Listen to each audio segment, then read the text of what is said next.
اعوذ باللہ من الشیطان الرجیم، بسم اللہ الرحمن الرحیم۔ اللہ تعالیٰ کی مخلوقات اس قدر زیادہ ہیں جن کا شمار بھی نہیں کیا جا سکتا، مگر تمام مخلوقات میں سے ایک بھی کوئی ایسا جانور نہیں جسے اللہ تعالیٰ نے بغیر حکمت یا مقصد کے پیدا فرمایا ہو۔ اللہ تعالیٰ نے سور کو کب اور کیوں پیدا فرمایا؟ سور جسے خنزیر بھی کہا جاتا ہے، یہ بھی خدا کی مخلوق ہے، مگر اللہ تعالیٰ نے خنزیر کو غلیظ اور حرام جانور کہا۔ اب یہ سوال پیدا ہوتا ہے کہ جب اللہ تعالیٰ سور کو خود پیدا فرمایا ہے تو پھر اسے غلیظ اور حرام کیوں قرار دیا ہے؟ اس کے پیچھے خدا کی کون سی حکمت پوشیدہ ہے؟ قرآن کریم میں اللہ تعالیٰ نے سور یعنی خنزیر کا نام لے کر اس کو حرام ارشاد فرمایا اور اس کا گوشت کھانے سے منع فرمایا ہے۔ کسی اور جانور کا نام لے کر اسے حرام نہیں کہا گیا۔ یہ بھی پڑھیں، نبی کریم صلی اللہ علیہ وآلہ وسلم نے کن جانوروں کو مارنے کا حکم دیا؟ بہت سے ممالک میں غیر مسلم اس کا گوشت بڑے شوق سے کھاتے ہیں، لیکن یہ غلیظ جانور اور اس کا گوشت کھانے کے بہت سے نقصانات سائنسی تحقیق سے بھی ثابت ہو چکے ہیں۔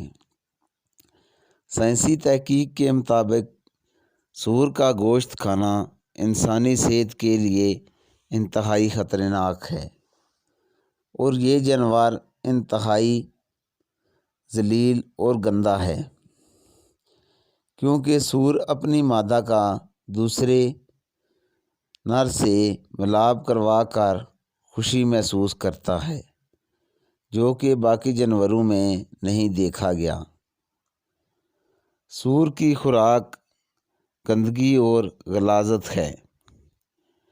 اس کے سامنے صاف چیز بھی رکھ دی جائے تو یہ اسے نہیں کھاتا، اور گندگی یا غلاظت نہ ملنے پر یہ اپنی غلاظت خود کھا لیتا ہے۔ دوستو، اب سوال یہ پیدا ہوتا ہے کہ اس قدر گندے جانور کو اللہ رب العزت نے کیوں پیدا فرمایا،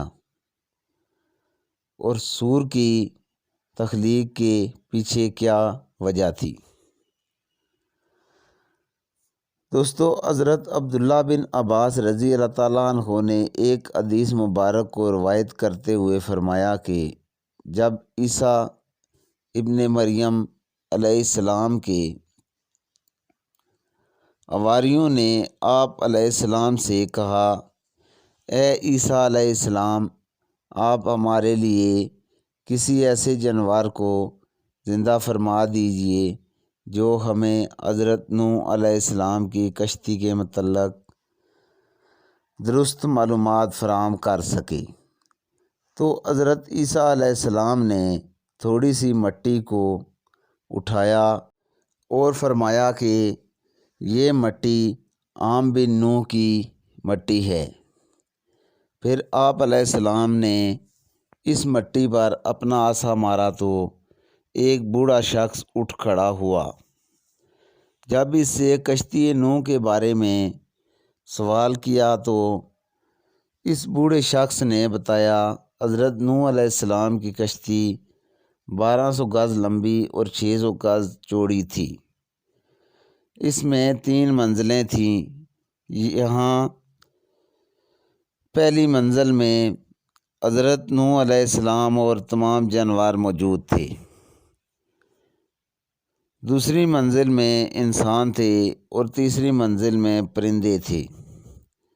جانوروں کی غلاظت کی وجہ سے کشتی میں گندگی پھیل گئی اور بدبو اٹھنے لگی، جس کی وجہ سے حضرت نوح علیہ السلام بڑے پریشان ہوئے اور اللہ تعالیٰ سے دعا فرمائی تو اللہ رب العزت نے حضرت نوح علیہ السلام کی طرف وحی فرمائی اور آپ علیہ السلام کو حکم دیا کہ اے نوح، اپنے قریب کھڑے ہاتھی کی دم کو پکڑ کر ایک طرف کھینچو۔ پھر حضرت نوح علیہ السلام نے اللہ کے حکم کے مطابق ہاتھی کی دم کو پکڑ کر جھٹکایا تو 2 جانور نکلی، جو کہ خنزیر نر اور مادہ تھے۔ یہ فوراً جانوروں کی پھیلائی ہوئی غلاظت کی جانب لپکے اور کچھ ہی لمحوں میں ساری گندگی کو جھٹ کر گئی۔ ان 2 خنزیروں کی جوڑی سے ہی ان کی باقی نسل آگے بڑھی۔